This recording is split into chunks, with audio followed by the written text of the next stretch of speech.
Ah, c'est quand il y a eu les inondations. Hein? Oui, alors qui est-ce qui peut me lire ce qu'il y a écrit? Le 13 janvier 1800. Non, 18 janvier. L'inondation 18 janvier 1875. Voilà.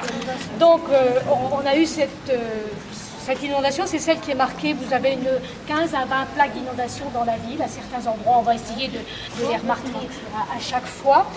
C'est une des inondations les plus connues, c'est pas la plus importante. On sait que depuis, on a toute l'histoire des crues de Chambéry, des inondations de Chambéry. Parce que d'abord, on a des archives très très importantes dans notre ville et on sait toujours quand il y a eu ces inondations. La première inondation qui est importante parce qu'elle va créer un jardin public à Chambéry, c'est 1381. Attends, je vais te le dire. En 1381, la Lesse déborde, envahit, là où vous voyez où est le palais de justice, le jardin du Vernet. Eh bien, les comtes de Savoie, après cette inondation, vont demander à la ville, ce qu'on appelait le syndic, un conseil municipal, de commencer l'endiguement de la Lesse. Et pour leur donner une certaine compensation, il va créer un grand jardin à Chambéry qui est le Vernet. Et le terme de Vernet, ça vient des vernes, de cette végétation d'arbres qui aime l'eau et qui était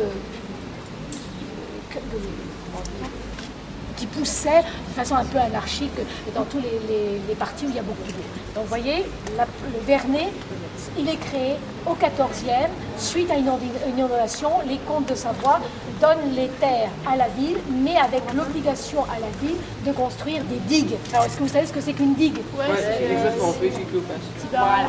On en a parlé il n'y a pas longtemps avec la tempête Cynthia pour la Charente-Maritime. Eh bien c'est ça. Est-ce que vous avez une fois regardé la Lesse? Est-ce que vous l'avez un peu dans votre tête là tout de suite? C'est un big torrent et tout ça. C'est C'est un gros torrent et tout. Non, mais je veux dire, t'as le cours, t'as le lit de la rivière, il y a peu d'eau, puis de chaque côté, vous avez des grands murs. Eh ben, c'est Voilà, les digues. c'est ça les digues, c'est comme ça, on les a construits pour éviter les inondations. Et donc, suite à cette inondation du 14e, toute l'histoire de la ville de Chambéry va être jalonnée de digues, de crues, et la réponse, c'est endiguer. Donc, si vous vous amusez à faire en vélo tout le trajet de la Lesse, vous allez avoir toujours des grands murs de chaque côté. Et on continue à l'heure actuelle à faire des travaux d'endiguement de la Lesse. Est-ce que vous êtes promené une fois en vélo de Chambéry au lac du Bourget? Vous prenez la piste verte, la piste cyclable, et vous arrivez à des endroits où il y a la fameuse Grenouille-Cherchais, et là vous avez les zones d'épandage. On a créé un canal qui est artificiel, qu'on pourra ouvrir en cas d'inondation pour inonder des terres qui se trouvent entre l'aéroport et l'université. Ça éviterait des inondations de l'université de Technolac. On voit que l'université. Voilà. Alors, l'inondation de 1875, j'ai un texte, je peux vous le lire parce que vous allez voir. Hop, je suis horrible. Voilà comment ça s'est passé le 18 janvier 1875. C'était un lundi. Vers 1h du matin, la Lesse s'engouffre dans la tranchée de Nézin. C'est quand vous descendez des Hauts-de-Chambéry, c'est au niveau du Clos Savoie-Roux, du monument aux morts.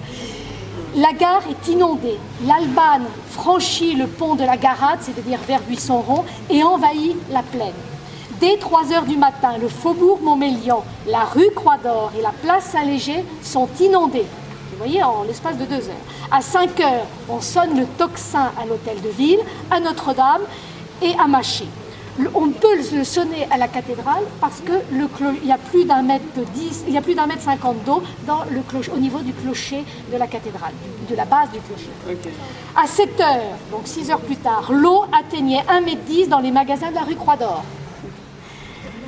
La fontaine Saint-Martin, celle que je vous parlais au niveau vers la Gaminière, au-dessus le lycée Monge, était saturée par les eaux des torrents qui descendaient depuis les Charmettes, Montagnoles. Voilà.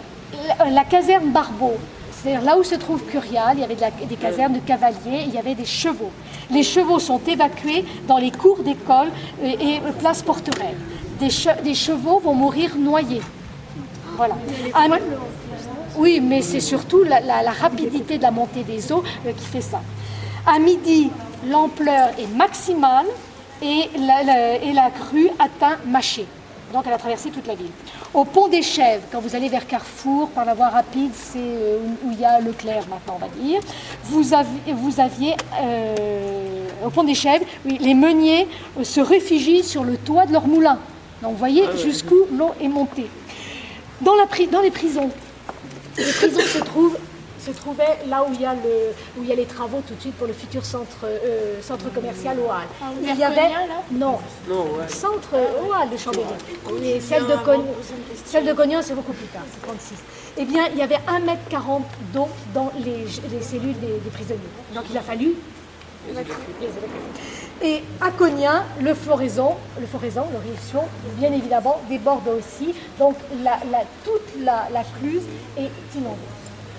L'inondation, les crues sont très rapides, vous voyez, entre 1h du matin et on va dire 7 heures, en l'espace de 5-6 heures, il y a 1 mètre, 1,10 m d'eau dans la ville.